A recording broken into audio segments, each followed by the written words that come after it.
Okay, today we're gonna make feta cheese out of cow's milk.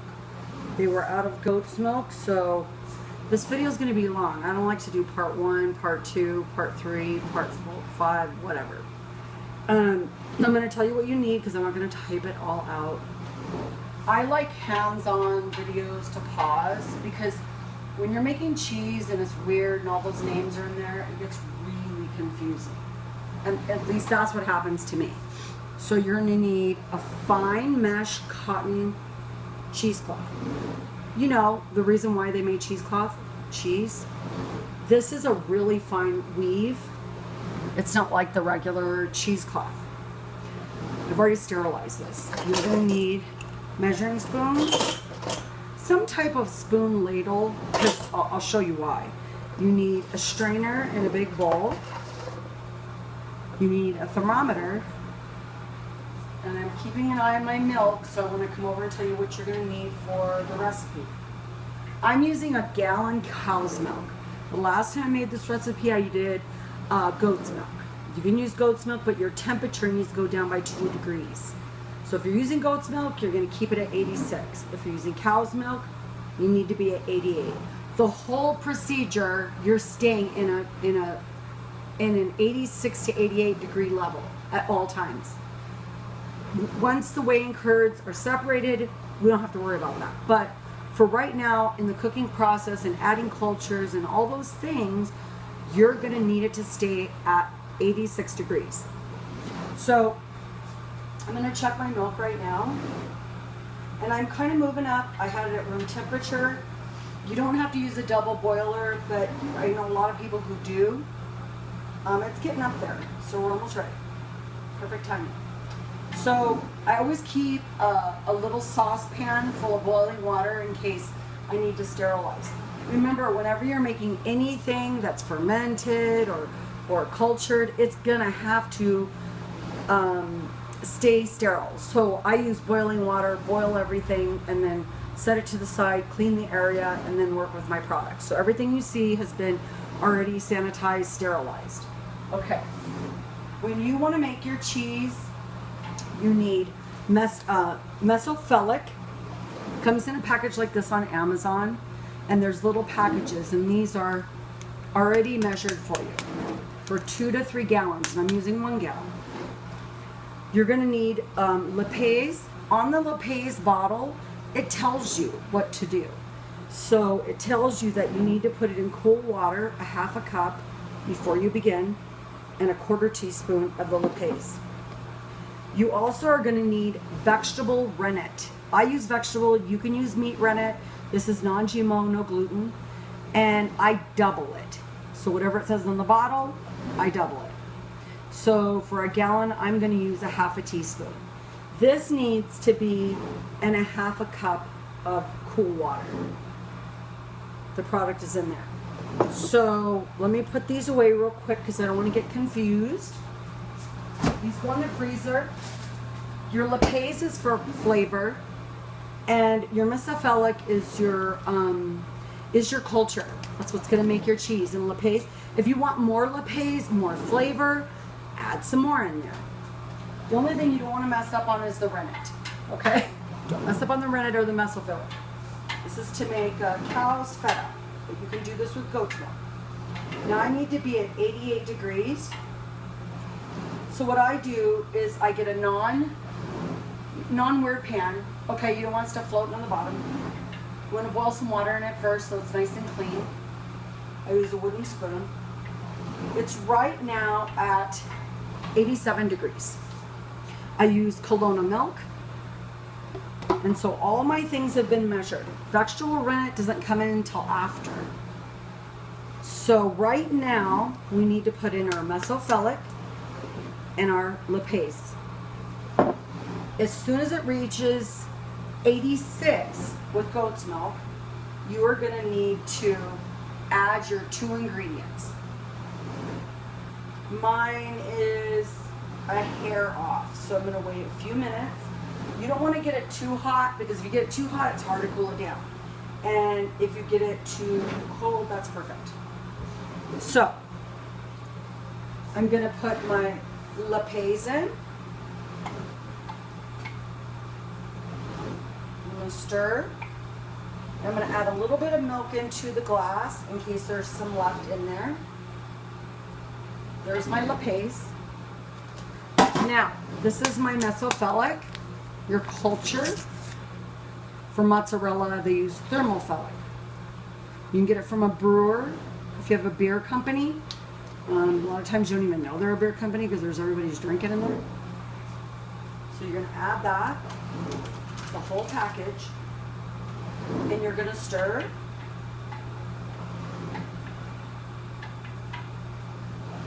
Really, really well. You want to stir really, really well. Now keep your temperature right at where you got it. So like I said, don't get it on high and then bring it to that degree. You don't want to do that. Slowly creep up to it, even if it takes longer. Now that the cultures and the lipase and Mesophillic has been put into the milk, you stir it very well, and then all you're going to do is cover it. That's all you're going to do. So I get a plate, clean, okay, and you're going to set it on top. Now, if you don't trust any of your stuff in your home, I sometimes will use a paper towel just to cover it, because we don't want contaminations and stuff like that. Now this is for 2 or 3 gallons, and there's some little something in there. I don't know what. Oh, it's probably part of the lipase. Little yellow thing floating around. That's fine. I'm gonna stir it a little bit more because I could see a little yellow residue. And now I'm going to cover it. Clean paper towel, and I put the plate on top. And I'll show you a close-up. So I'm using this kind of pan. I'm using the paper towel and the pot. And now you want to set your timer for 1 hour. That culture needs to be in that 88 degree whole milk. If you use goats, it's 86 for 1 hour.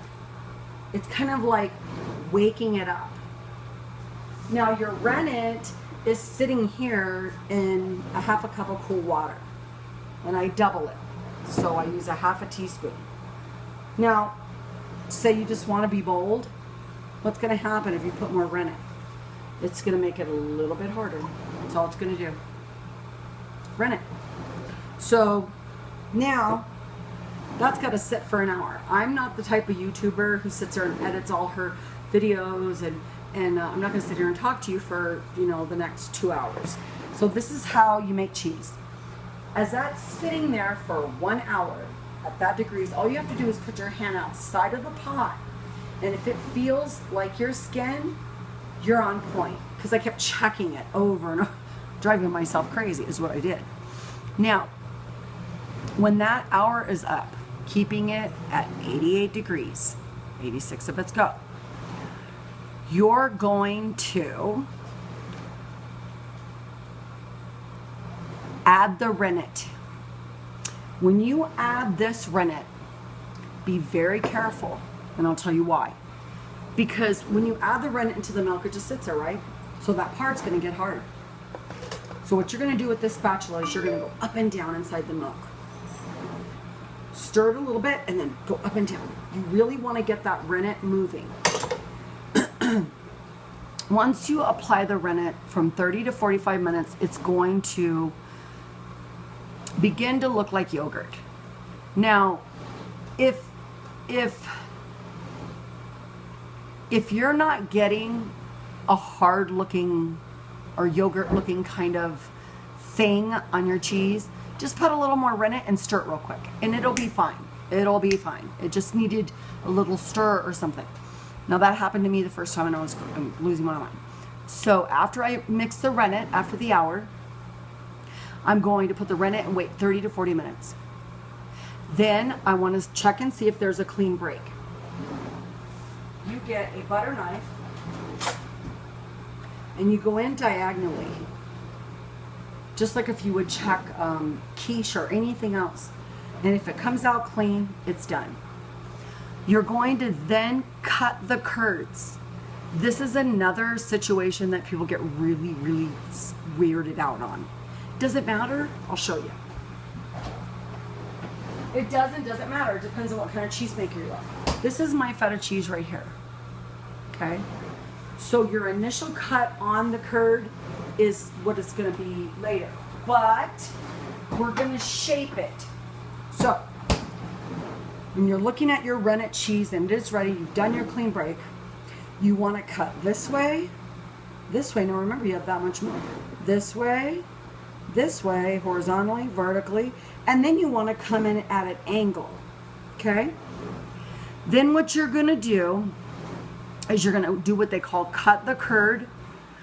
Then, and this can be confusing to people because they'll see big chunks and go, ah, don't worry about it. Don't worry about it. Now it's in a very fragile state now.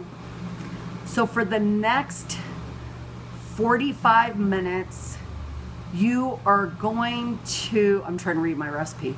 You are going to stir the curd. Now you're still at your degrees, don't forget. You want to cut the curd, and then you're going to let it rest for 10 minutes. Set your timer again. As soon as that goes off, you want to really gently stir. So you're not going to do this. You're going to kind of go like this, and you'll see your little curds. You just want to kind of stir it.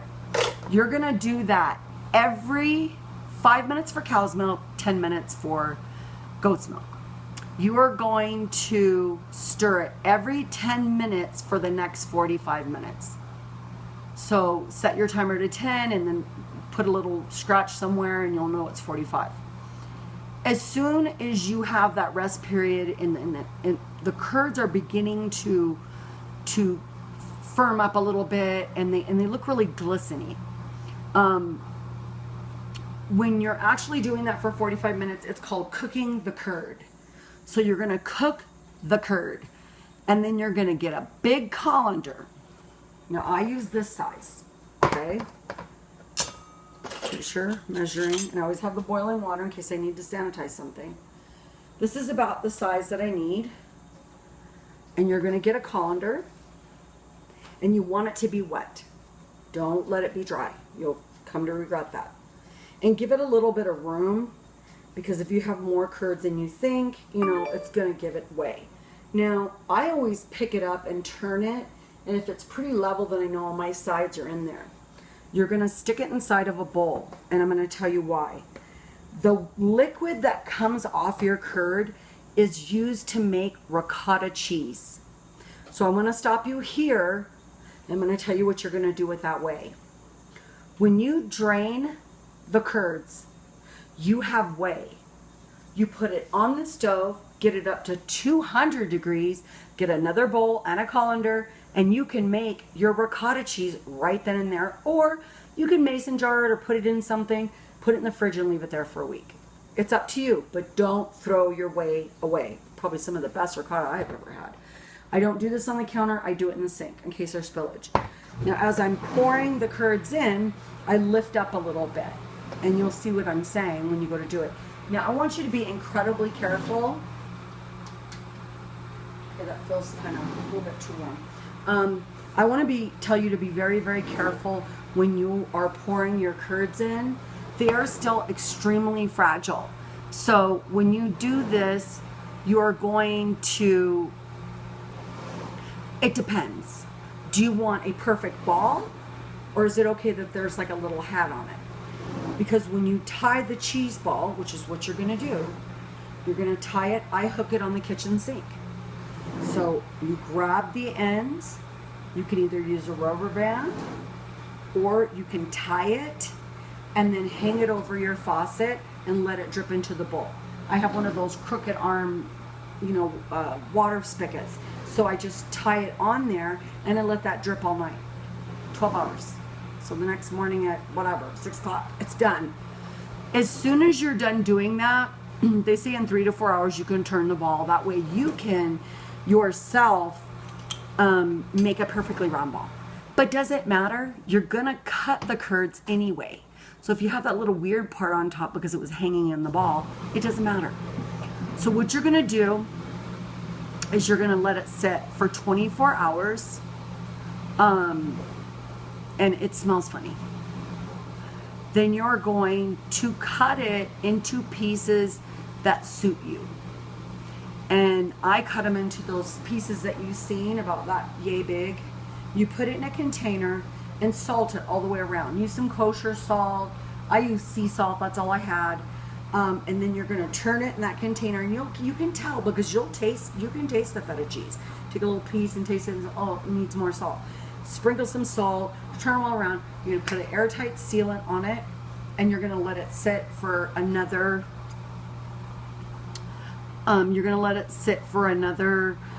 24 hours. Just on the cabinet, don't worry about it. Then you're gonna get it out of that container, okay?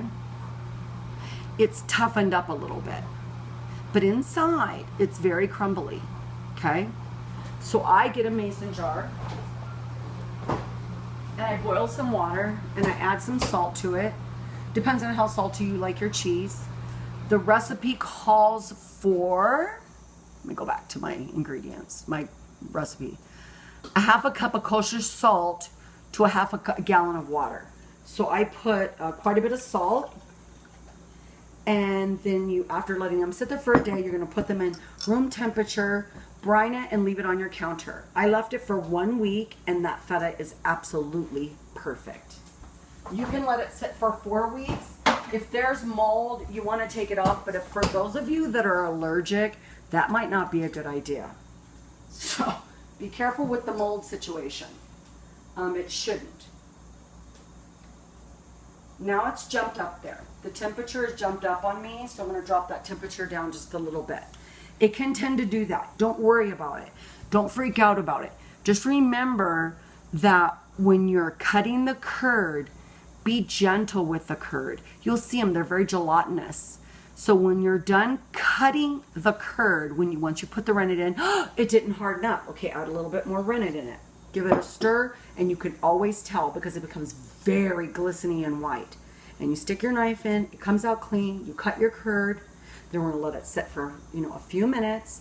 Then you're gonna come back, and you're gonna gently stir it every 10 minutes for 45 minutes. Then you're gonna put it in a bowl. You're gonna grab the corners up, just like this. And your cheese will be inside here. What you don't wanna do is something like that. So when you go to grab it, you'll see what I'm saying. It's in the colander. Your ball will be here. Don't press on it. It will drip overnight. When you take it out of there, you're gonna cut it, salt it, put it in an airtight container, leave it on your counter, and guess what? You just made feta cheese. It's that simple. Some people wanna know what the Mesophillic is, what the lipase is, what this is, what that is.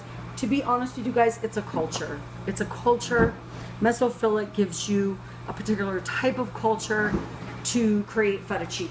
Now, with your leftover whey, just save it, get it to 200 degrees, which is kind of hard to do, and you're gonna use the same procedure in the cheesecloth, but we don't have to add all that stuff to it. Isn't that cool? Now, whatever's left over after you make the second batch of ricotta cheese, when you get it to 200 degrees, you pour it in there, and it'll be really soft and crumbly. You take it out of the cheesecloth, put it in a bowl, and eat it immediately. It's fabulous. I added a little salt to it, and I put it in salads, and so it was really, really good. So save your whey. If you want to use the whey in your vegetable garden, you can. There's bread recipes, sourdough recipes. There's so many recipes to use the liquid that comes off that ball, and you would not believe how much it drains. So that is my cheese making video. It's not that hard. I'd rather verbally take you through it than show you hour by hour, 10 minute by 10 minute, or loop things together. I used a Kelowna milk. Do not ever use ultra pasteurized. You cannot use that milk making cheese. It doesn't have the properties that sustain it to do so. So this is on 20 minutes. I think that's more than fair. Keep your temperatures, and you're gonna have fabulous cheese. Make sure to cut your curds and be gentle. Once it's in the cheese ball, you're good to go. Good luck and enjoy your cheese.